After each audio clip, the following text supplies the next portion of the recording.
another gold? We'll find out next, right here on Speed Vision.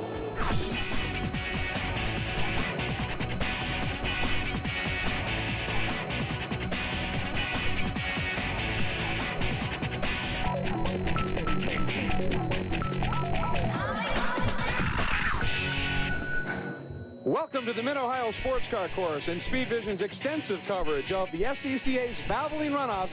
We're going to bring you the chase for the Formula V National Championship. Hi, everybody. I'm Greg Kramer, joined by Dorsey Schrader. We'd like to welcome David Hobbs to the booth. David, you've been here wandering around during the course of the day, watching a lot of activity, a lot of cars here. We're about ready to get underway with a busy race. There certainly are a lot of cars here. Over 600 cars in the paddock here at Mid-Ohio, one of the most exciting courses in North America, and 44 of those cars are in this race right now. Very evenly matched, of course, these cars. It's a bit of a dodgy day. The clouds came and went. We had some showers earlier on. Clouds are coming back now, so these guys might get some rain in this race, which could really sort it out a bit. Yeah, there has been absolutely no consistency whatsoever to the weather today. Now, Dorsey, he mentioned closely matched cars. Formula V, it's about as close as it gets, and it's about as exciting as it gets. Well, Greg, it's always been one of the most popular classes in SCCA. It was based on the premise of the Volkswagen Beetle. The front suspension is exactly that, as well as the transmission and the engine. So it's very, very competitive. A lot of bump drafting. Long straightaway here. We'll see a lot of action today. And Dorsey, the front row of this grid is occupied by two of the absolute best in the business. And not long ago, Sandy Hang was wandering around on the false grid, and she checked in with the front row. Brad Stout is the pole sitter here in Formula V. He's the 1998 champion, and he'd like nothing more than to reclaim that title. But right behind him may be the spoiler, Roger Siebeneller, who has won the championship in the last 2 years, looking for a three-peat. And I know you're going to be watching your mirror to see Roger. How will that play into your focus starting this race? It won't. I'm going to focus on what I need to do and not what's going on behind me, Roger or anybody else. Roger's a A-list driver, so you won't. I don't expect anything crazy out of him. We'll both have a clean race to the checker flag, and see what happens. At this point, it looks like the track is dried out. Do you think sufficiently enough? Oh, absolutely. Much prefer to drive on a dry track than a rain track. It takes a lot of the guesswork out of it, so we're excited and ready to go. That's Brad Stout. He's had an absolutely fantastic season so far, including winning the June sprints. He'd like to win it here at the Runoffs. Well, Sandy, that's a very good point. June sprints, he also won the division. He's got a shot at the Triple Crown. We'll talk more about that. Let's take a look at the Valvoline starting grid here. And it's Brad Stout on the pole. What a season he's had. Roger Siebeneller, once again, the defending double champion. Bob Neumeister, very quick. Greg Buttry came in here considered to be very strong, qualified well. Stephen Davis, 2 championships for him, 87 to 92. He's due for a third one in another decade, I guess. Jeff Loghead, always fast. Stephen Oseth has been considered to be a front runner. Andre Serrano rounds out the top 10. We take a look at 11th through 20th. Mark Richardson has been quite quick. Greg Shings, a former Pro V champ, very fast driver. Bill Walschlager, one of the top runners in Sendiv. And the Nobles, husband and wife, 19th and 20th, least out qualifying Bill. And Bill seems to be struggling a little bit. Well, I'll tell you what, though, don't count this like a normal race. I mean, the top 10, top 15 maybe are definitely competitive here, and they can, because of the drafting, they're eligible to win. They can get from the 15th right to the front with working the traffic. Well, you talk about competitive, from position 8 to 26. That's a lot of cars packed into 1 second time span there. So really closely packed behind the 2 leaders on the front row. One of the good things in talking about the condition of the track here is the fact that, yes, it is drying, but it's almost all dry, not just on the line. We're on board, going to have a couple of good looks off Greg Buttry's machine here as we come out of the keyhole and start the run down to the start here. Starter for this one is Kathy Bradley out of the Colorado region, and she'll be letting 42-plus cars take after 46, excuse me, as we get underway. Look at that field. The double greens fly. Formula V National Championship underway. And there's the pop. 1, 2, 3, 4, 5 wide, heading down into the S's. Buttry trying to control it at the front, but there's 4 abreast behind them, and that helps him out, actually. And there he goes. Stout leads into the first turn with, that is Siebeneller right behind. I'd much rather lead in the first turn than be in this view right here. I guarantee you that. Boy, I tell you, this is where I would not want to be, right in the Run around at the top of the hill. And now the stack-up effect. We got 3 cars involved so far. Oh, look at the nose underneath the front tire of the car going down the hill right there on the outside. He gathered it's the the whole nose off of another car, and it's trapped underneath his tire, so he won't be able to steer. One of those was 11, Justin Barker, I believe, involved up at the top of the S's. Meanwhile, everybody trying to sort it out and get going again. There is Stout, and that is Siebenthaler sits second. Right behind Siebenthaler now 36, Stephen Osep, and he came from back a bit. He really took advantage of that start, jumped from 7th to 3rd. Stephen Osep, one of the much fancied runners in this race, so he could be putting a lot of pressure on both Siebenthaler and, of course, Stout. That yellow and red machine behind him is Jeff Loghead, who is a consistent front runner as well. So a couple of guys really taking advantage of some of the, that bunch up at the start and getting around. Greg, look at the discipline these guys have. They went maybe 6-7 wide at that start, but not once they get through the first couple corners. They know to be quick. They got to do what they're doing right now. Single file drafting. A lot of drafting going on there as you come out of that turn run. It's a fast run up to the chicane. One of the things about this class, you get all these cars in it, but the drivers tend to stay in this category for a long time. It's a home. They love racing it. And you get guys that have been doing this for 20, 30 years. They understand what it takes. They don't make a lot of mistakes. Well, there's a tremendous amount of camaraderie amongst these guys. They've been there a long time. They're very friendly. You know, they are like a family. They all stay together in the same areas on the paddock, and you never see these guys feuding verbally. Well, of course, they're really good fun to drive these. I mean, you've only got to look at the size of those tires. I mean, these guys have absolutely no tire at all, no aerodynamic help. These cars are just all gripped through the tires, not a lot of horsepower, but a tremendous amount of fun to drive. Boy, Stephen Davis got caught out at the start. He's dropping back now, trying to work his way up. Let's go back, take a look at the start from the follow angle, and right there, boom. Boy, he got absolutely airborne. It's still happening as you keep going. Look, they're still doing little wheelies over each other's tires back there. A lot of damage caused back in the back of this field there. A lot of guys having a very disappointing one-lap run for the National Championship. Well, it's top of the frame right there. There's one of the cars looping, but there was action behind that as well. Looked like there were 2, 3 maybe separate incidents going on back in the back. Well, one thing about it, these cars are very, very strong, and they take those hits, and a lot of those will keep going. So Stout now completes another lap and has opened up a margin, 3-4 car lengths over Siebenthaler. Siebenthaler had an interesting problem during one of the qualifying days. He was getting a lot of smoke in the cockpit. Well, this is a V, so it's obviously not going to be overcooking the radiator fluid or anything. And apparently it was oil. He was leaking oil, and just the airflow was looping it through the cockpit and back up in his face. Apparently they got it solved because he came back, qualified a very strong second. Very confusing for the lad, too. I would suspect so. Where that's coming from. On board now with Greg Butchie as we go to the keyhole. Such an important corner here to get this one right, because it leads onto this long straight, and at the end of this straight is really your best, almost your only real good overtaking shot at this track. Here's some drafting going on here. And that's 07 Loghead, and he's going to take a run now at 36. 07. He wants to obviously make the move down in here, but boy, exercising some tremendous patience. And Davis, boy, he got clear of that group.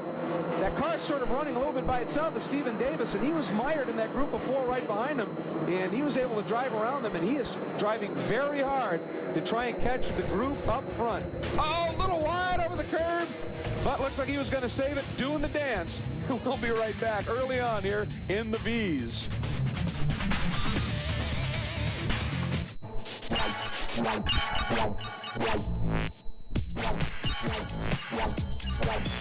Once again, Michelin has earned the J.D. Power and Associates Awards for customer satisfaction in tires.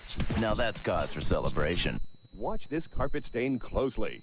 It's out completely. Incredible. Introducing Out and Clean. It's the first stain remover for carpeting that works instantly. Just spray it on and the stain is out. Your carpet is left spotless. Hot coffee, iced tea, even red wine. Just spray on Out and Clean and watch that stain disappear right before your eyes. No rubbing, no scrubbing. What a difference. Uh-oh, this calls for professional cleaning, but not when you have Out and Clean. Just a simple spray and those ugly black grease stains vanish in seconds. Whatever the carpet, whatever the color, Out and Clean quickly removes any stain, even month-old smelly pet stains. Out and Clean gets rid of both the stain and the odor, but that's just the beginning. Out and Clean works great on upholstery too. Mustard, ketchup, Even gravy stains disappear like magic. You have to sing it. Or send check or money order for $19.95 plus $6.95 shipping and handling to Out and Clean, 6960 Eastgate Boulevard, Lebanon, Tennessee. Call 1-800-284-8900. Speed Vision's exclusive coverage of the Valvoline runoffs is presented by Valvoline. You can always tell the guys who use Valvoline. Welcome back to Mid-Ohio, and it is Brad Stout continues to lead, but look at the battle forming up behind. 72, the white car is Siebenaller. The all-red car is Osef. The red and yellow car is 07 Loghead, and there's company behind him as well. Buttrey, we've been following with some of the great onboards. He's number 2, and right behind him, look at the tuck here.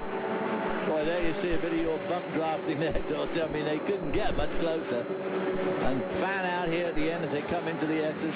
Here comes, that's Loghead, excuse me, trying to get down, and it goes off, and they touch. They touched big time right there, and that might not be the end of that. It wasn't. I thought somebody was going to have a bad run on there. That's Bruns, number 99. He qualified 4th and got caught out, dropped back a little bit, and he got caught out again here in the wrong place, wrong time. That was the wrong thing to do. It was too aggressive too soon. Loghead, we saw the lap before, had a run, and he didn't take it because you don't want to take it right now. Now with Stout up there starting to pull a lead already, you start doing that side by side, and you'll never see him again.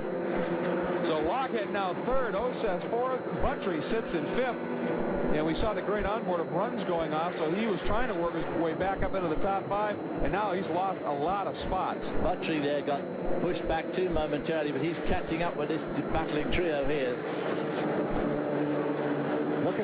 Look at the lead right now that Stout has, because these guys are cutting and thrusting so much. He's opened up, that's an unprecedented lead for Formula V.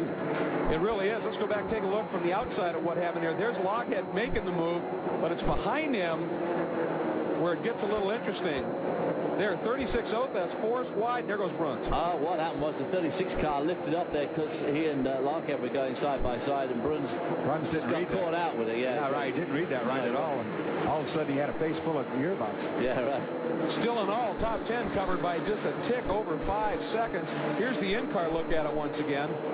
And here comes Bruns right there.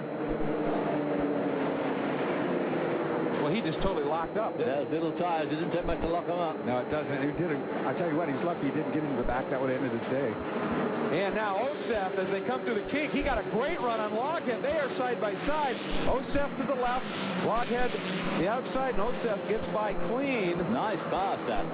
But I tell you what, they're not giving Mr. Stout any respect whatsoever, because he's fast enough by himself to run away from these guys. As long as they keep doing that, he'll just keep running up the road. Well, these guys aren't close enough right now as Buttrey. Oh, did he get a run into Madness? See if he can do anything with it here. Boy, he's darting around behind there. It's just such a tough place to execute any kind of pass.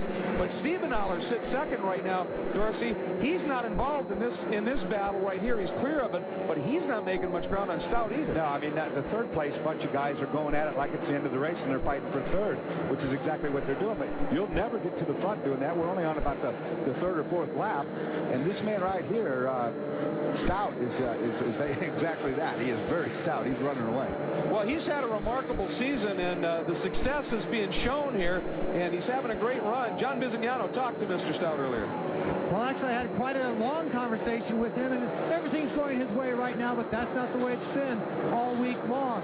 He destroyed the left side of that car when the steering wheel came off in turn 11. Dorsey, David, you must know what that's like, or hopefully you don't know what it's like.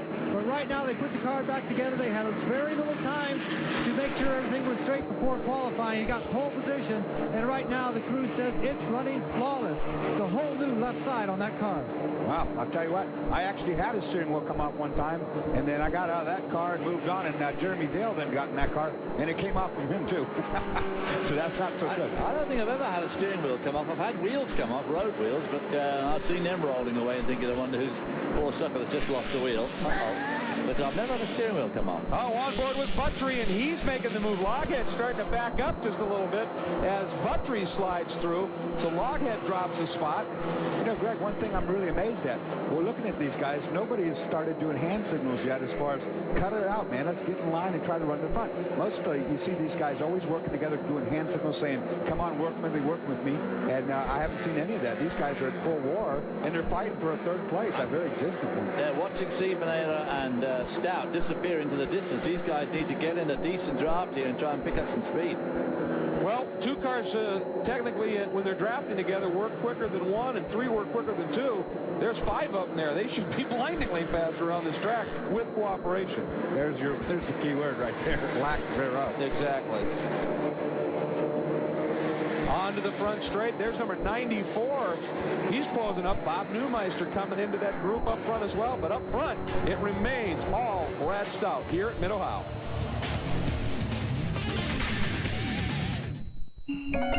Welcome back to Mid-Ohio, the Formula V National Championship being decided, and it is very, very cut and thrust at this point. Brad Stout continues to lead, and he's where he wants to be, all by his own self up front here. But look at the battle going on behind, and Loghead has just lost another spot. He just does not seem to be able to keep the momentum building very well. He's right behind there, that white car, it's the yellow and white, or yellow and red machine is Loghead. Behind him now is Neumeister, who, as I said, is starting to haul himself up into this battle. Oh, big look there as 36 Osef tried to get back around Buttrey. Buttrey got by Osef, so he's picked up 2 spots in the last 2 laps. That big look would have resulted in a big wreck had he kept it with it. Oh, yeah. Wisely backed out of it. That's a no-win deal right there. There's your leader right there, that sort of pink nose of Stout, then Siebenaler. Here's the battle. Buttrey, Osef, then it's number 85, Greg Shings. And boy, he has come up. He qualified 14, but Shings has worked his way up. There is Stephen Davis. As I said, he won a championship in this category in 1987. He won one in 92. If he can get himself up into this, he could have 3 championships in 3 different decades. I told you these guys are experienced.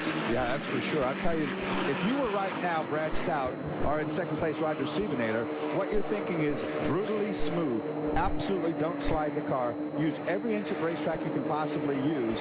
Carry the speed. Those two would like to get hooked up and further get away from these guys.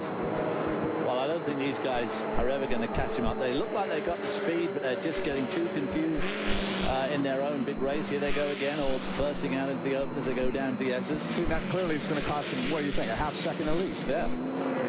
Well, Biz, they're talking about being smooth for the leaders here. We're watching in the pack a lot of not smooth.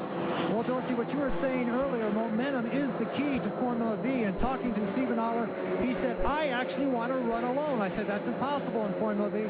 He says, if I can get alone, that's when I'm fastest. The engines are so down on power that drafting isn't that important to him. He says, the fastest I can go is when I'm running all alone. So right now, he's right where he wants to be. Of course, he wishes he was a little bit closer to the leader.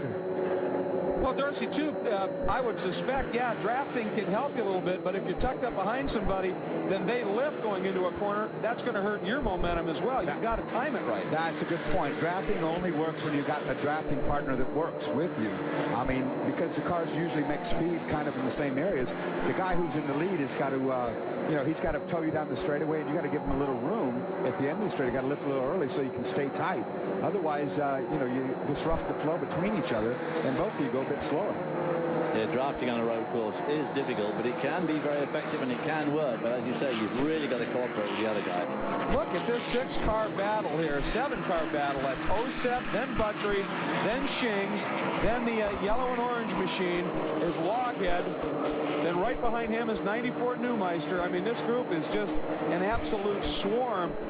But right now, Brad Stout stretched his margin a little bit. I mean, he's only got a second and a half, though, Sandy, over Siebenaler in second, but he's got it under control. Well, at this point, I want you to check out one of the crew members that Brad Stout has down here, Dorsey.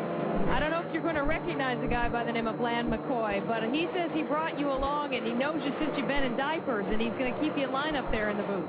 Well, I tell you, yeah, I recognize him all right. Tell him I'm behaving really good. And, of course, he does go back. He's known me since I've been in diapers. He went to school with my mother. Is taking care of this man's uncle, Fred Stout, who raced for so many years in Formula V.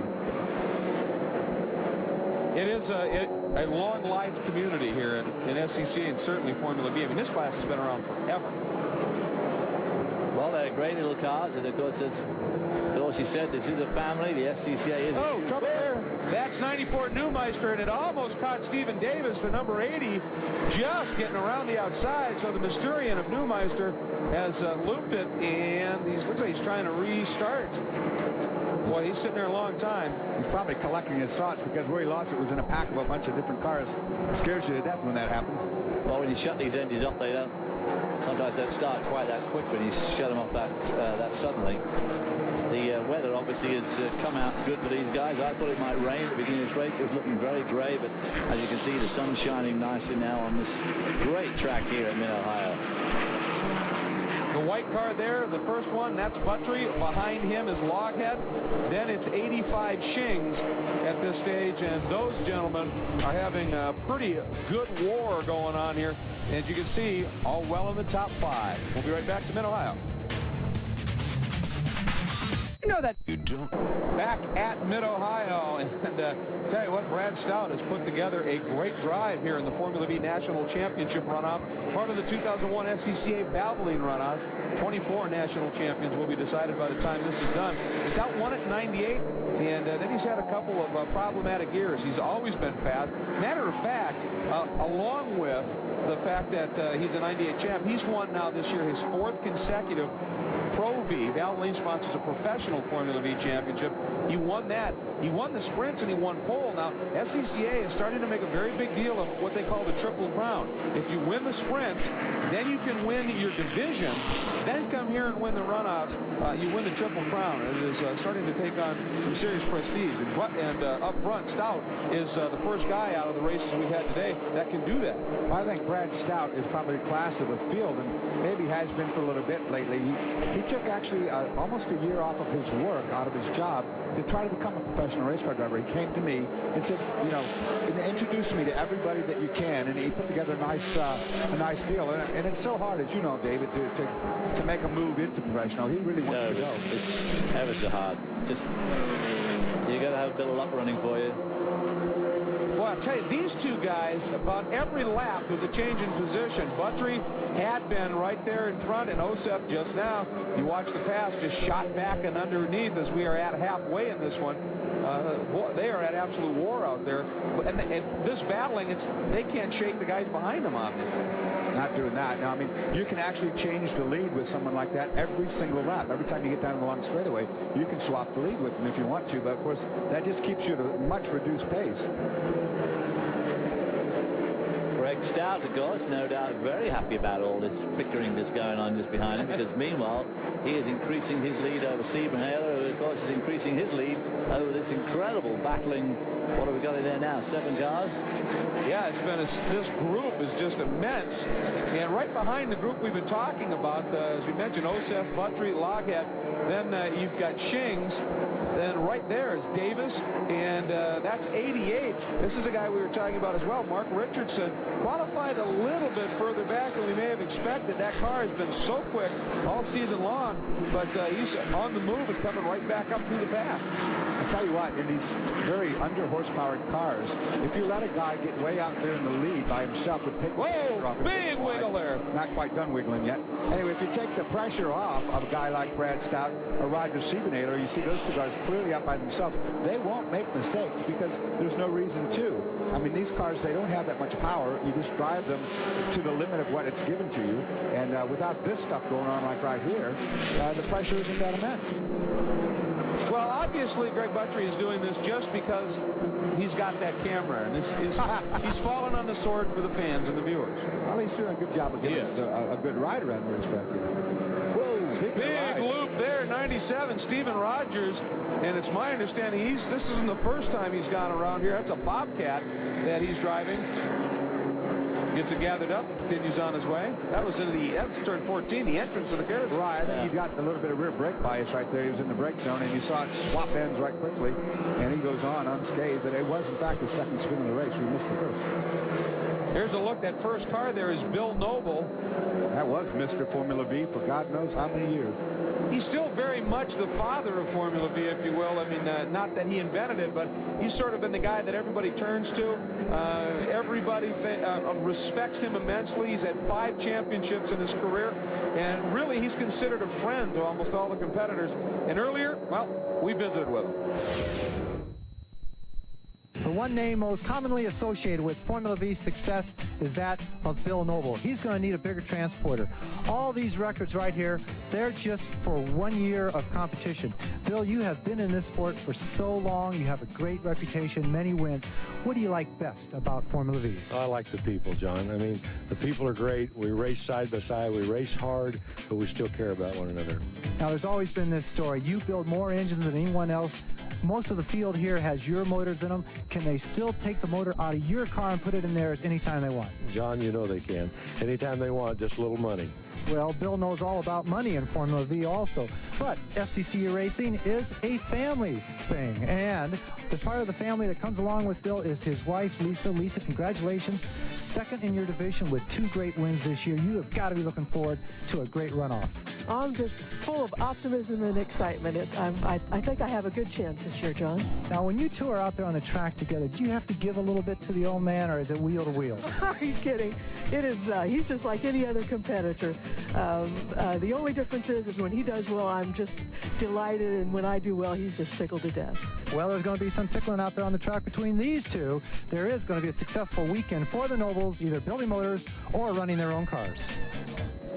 And I would submit that Lisa will very proudly remind you that for this national championship, she out-qualified Bill. But they did qualify side by side, and you know the way that sounded with John Bizignano, everything's fine. But what if they bump or take each other out or something? Then you got to go home with it. Oh my God! Not good. Not good. You think that may not be a really great move to go and sit at the dining room table and say, "Where's the dinner then?" Yeah. And knowing who made it while you weren't watching. Yeah. Here's the dinner right on your head. There is Bill, and a bit of a sandwich right there. Coming through the carousel. Not up where he'd like to be, or as we said, where he's known to be. But one thing I remember back at Road Atlanta one time, one of his competitors running one of his engines had an engine problem, and Bill had been very fast. He promptly pulled his engine out, put it in that guy's car. That guy went on to win a national championship. We'll be right back. Welcome back to Mid-Ohio as the Formula V National Championship continues. That's your leader, Brad Stout. Now, the car behind him is a lap car that he has just worked by. And in the last couple of laps, gentlemen, he's really started to stretch that margin over Siebenthaler. Stout is well and truly in the zone.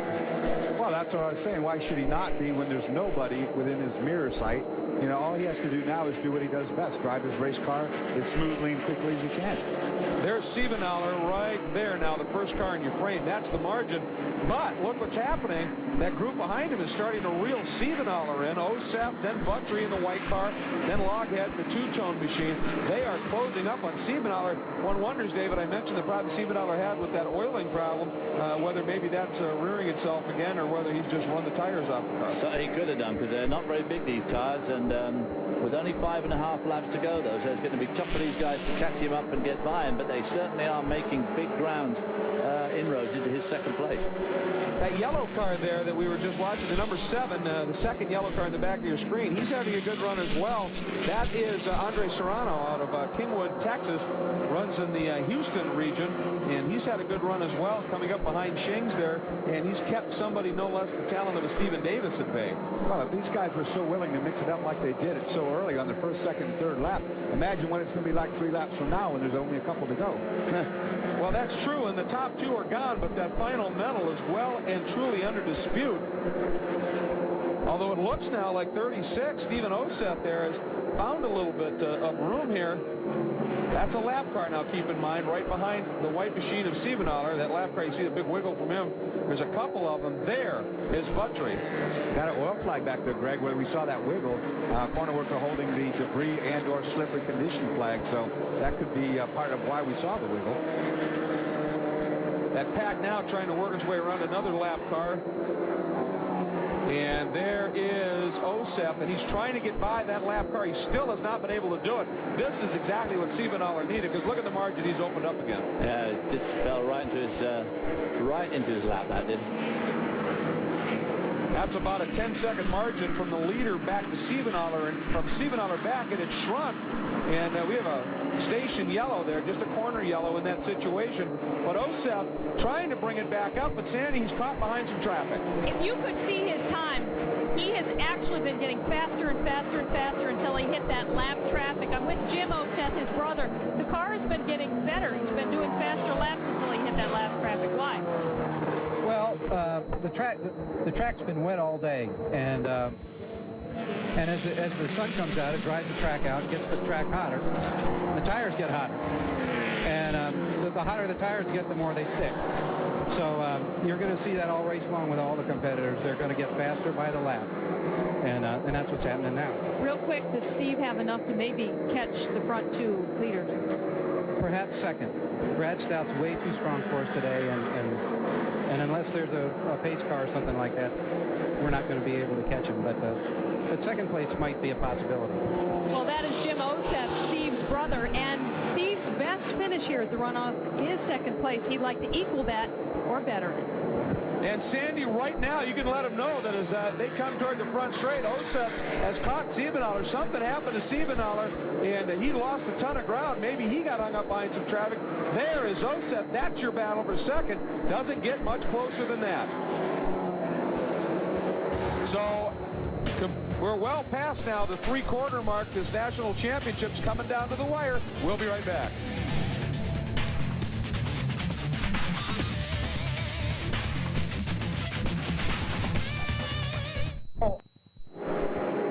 Welcome back, everybody. Right as we went to break, you saw there was an emergency vehicle on course. That's why. There's number 99, Greg Bruns. I can't see the number behind him. And what they did, where this was, they covered that with what's called it's a white flag, which means emergency vehicle on course, and they didn't have to go full course yellow. So great work by the course workers and the SCCA volunteers here. And Bruns is in there, but there's another driver as well. I still couldn't pick up the number on the car. And it looks like there's some couple of broken parts on that car, so they got into it. You saw the rear of the one car had a lot of damage, and the one driver sitting in the car there, I suspect that car might have actually gone over because it's got the rear end tore off, which means they probably touched. These two cars, of course, being open wheel. When you touch wheel to wheel, the rear car usually gets a launch, the old moon launch, and up in the air you go. There's nothing you can do. So, well, we get the report now that the 99 may have been there for a while, so the other car may have just done it on its own.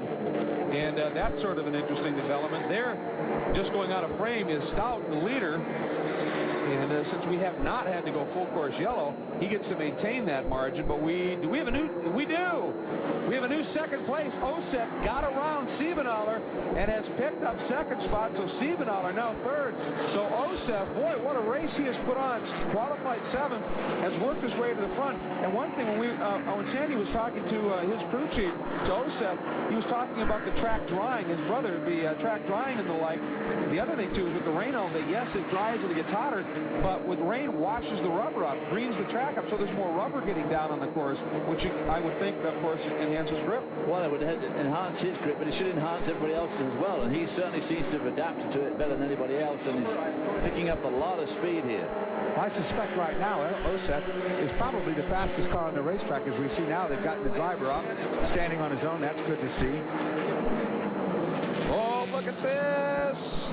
Oh, wow, that was Siebenaler working some lap traffic, and that was very close. I don't think that lap traffic was ready for him. He saw Oset go through, and then I don't think he was ready for Siebenaler to be right behind him. Well, you see all these puffs of smoke on these engines coming out on the downshift. Yeah. Well, over a third of the field is it's built by Noble.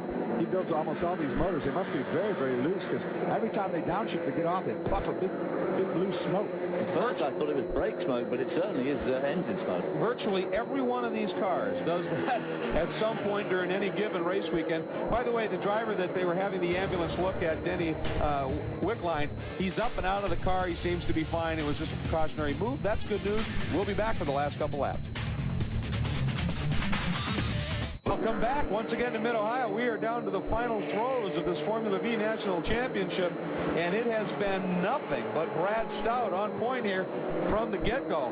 Got a great start, controlled the pace down that first turn, Dorsey, and you talked about it. He's controlled it, he's been smooth, he's been brilliant. Well, the competitors handed him the win. I mean, first of all, he's on the pole, so he's the quickest car. He's already won national championships, so he's no dummy for sure. You cannot afford to beat yourselves to death back there in third place and let him get a lead like that, because he doesn't make mistakes. days. Now, the battle for second, and there's Siebenaler. I thought he was going to take a run. Siebenaler now back down and trying to get by Osef. He's got the pass done. By the time they get to turn in, Osef now going to try and swing wide. And Siebenaler, got caught by traffic. But Osef wasn't able to take advantage of it. This is very, very dicey. Extremely dicey. That was very unfortunate timing for Siebenaler there. He made a great pass on Osef, but they just caught up with that lap traffic just at the right time. But can Osef capitalize on it and get by him? It looks like not. No, now he's got left out. Well, like all cars of equal power, one thing is certain. Even though you can be maybe a second a lap faster, when you catch a faster car, you're reduced to its speed, and it's impossible to pass. It's really hard. Very difficult indeed, and that's where the corner workers that make up some of these clubs members are so crucial to the drivers, because when you see a very, very vigorously waved blue flag coming at you, that means you've got a car or cars coming up behind you, and you've got to be mindful of it. And I just saw the reason for the slick flag back there, the oil flag that we talked about earlier, is because there's a big river of water that runs down on that, the terrain falls off right there, and there's a big river of water running across the track where the rest of the track is totally dry. And I know about that track and that river because I've crashed there before. Nothing like experience talking. We are on, we believe, our final lap. And look at this. Osef not necessarily happy to settle for the bronze. He's staying very close to Siebenaler. Here's where that drafting we were talking about could be interesting. But boy, did Siebenaler get out of the keyhole. He got that right, didn't he? Siebenaler went around there just great this time, which was not what Osef wanted to see, because this is where he needs to be tucked right under that back of that car so he can outbrake him into the S's. He's too far back. Yeah, it all came to that one corner. Siebenaler did a much better job of it. He did. And now there's not going to be any contest for the draft down here. Well, he obviously did a better job of it the previous lap when he got the run and made the pass. He must have a great line figured out right now through the keyhole. Osef going in the first part of the S there a bit quick, so ran wide, which compromised him for the rest of the complex. I'll see now if desperation sets in for Osef. There are spots where he's still awfully quick here on the back of the track. There is Stout, and he's going for his second gold to join the one he won in 1998. Like I said, in the intervening years here, he's been very quick, but just snake bit, caught up in incidents. It's been unbelievable, but he has owned this one, and he only has to hang on for a couple more corners, one more to be exact, onto the front straight. And Brad Stout, the medal case just got bigger with his second Runoffs gold here in Formula V. And boy, he is thrilled with that. And there you can see, there everybody, we had a good car, we're good, we should have done this. This is the battle a little bit further back in the pack here. That is Loghead. And so that Loghead got fourth. Nice drive by 7. Andre Serrano coming up. And Buttry faded a little bit. He had such a good run, David, going earlier, and just started to lose some spots. Well, of course, the trouble is here, when you get these drafting deals going, you can find yourself back 3 or 4 spots in one lap, and of course you can't make it up in the end. But nobody had an answer for Brad Stout today, and I'll tell you what, they solved the old Rubik's Cube about a runoff win, and look at that. He is ecstatic, the old double hand pump, and well-deserved indeed. It was an absolutely great performance, especially when you factor in the fact that they had that crash in one of the qualifying days that literally rebuilt the car, and boy, it was brilliant. Well, they obviously rebuilt it right, and they obviously rebuilt it dead square, so... And there's Siebenaler, who held off, it appears, Osef for second and Osef third. So those are your 3 medalists as they circulate here at Mid-Ohio and join a cool-off lap after a great run by Stout and a great battle for the 2 cars behind. One to certainly be very proud of. And we'll visit our top 3 when we come back to Mid-Ohio. Don't go away. Look. Welcome back to Mid-Ohio, and there is your national champion in Formula V, Brad Stout, getting the helmet off, and that means Sandy Hang is there. Sandy? Not only the national champion, but a Triple Crown winner for you, Brad. Glenn McCoy here, your crew chief. He was getting butterflies on that last lap. Oh, man, I tell you what, I was getting butterflies, too. But you know what? You can't let up too much. You can't break the rhythm. You got to keep going. My Goodyear tires were phenomenal. I mean, Goodyear all week long. Bob Schaefer, Mike Knox, Chris, the whole gang at the Goodyear have just been fantastic. My Noble motor, my Leibauger transmission. I got to thank my crew, Bland McCoy, Phil Rollhouse, my dad, Rod Stout, who built the car. Special thanks to Bob Leibauger. You know, and our hearts and prayers with everybody out on the East Coast and all the victims of the terrorist attacks. It's tempered joy with that going on in the country, but We're excited to be here. Thanks, Valvoline, and all the support they give us. You talked about focus before the race and that how important the focus was going to be, and that focus made the difference in a Triple Crown right now. How meaningful is that? Oh, you know, and it's tough to really focus sometimes when you don't have somebody on your tail. You're kind of out there by yourself a little bit, and you just really have to maintain that focus, concentration. Take one turn at a time, make sure you hit all your apexes, your turn-in points. Don't bobble anything, and maintain that concentration all the way through. Okay, your Formula V winner right there, Brad Stout, ready to take the checkered flag and take his victory lap. Absolutely, Sandy. It was a great drive, and of course he's going to go out, take that flag, go out and do that lap of honor. But he's got one more stop to make after it, and it is a stop that sometimes produces as many butterflies as the last lap of a race. And a little bit earlier, Dorsey Schrader checked in. All 24 class winners will come here believing they've won a national championship. But is the battle really over? First they have to go through here, the tech shed. Now one thing is synonymous. All of them come here very, very happy. But, well, I've been through tech a lot of times in my career. Let me tell you something. Tech can be brutal. Let's see how. Oh. Who is that? That's bad. Oh, unbelievable. They took it all. They almost got it all.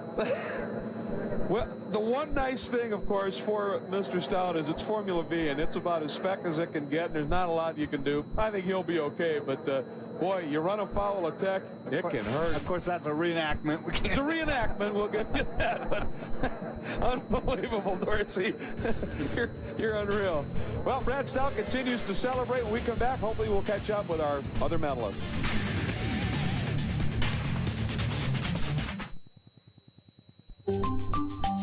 Exclusive coverage of the Valvoline Runoffs is presented by Valvoline. You can always tell the guys who use Valvoline.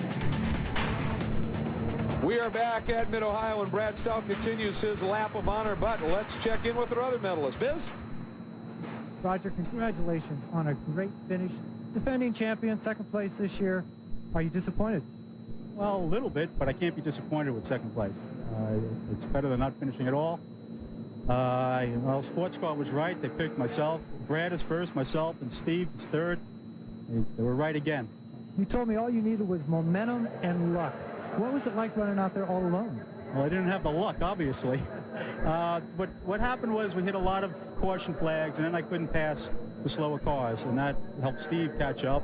And I kind of, you know, the handling went away a little bit towards the end. But all in all, I can't complain. Congratulations on a great podium. Steve Oseth, my gosh, you passed more than anybody else out there. You qualified 7th. You actually might have gone back to about 9th, and then you came through the pack. Tell us about that drive. Well, it's just one of those things where you see a car, you want to pass it. I mean, you just try and be aggressive and work your way to the front as quickly as you can. I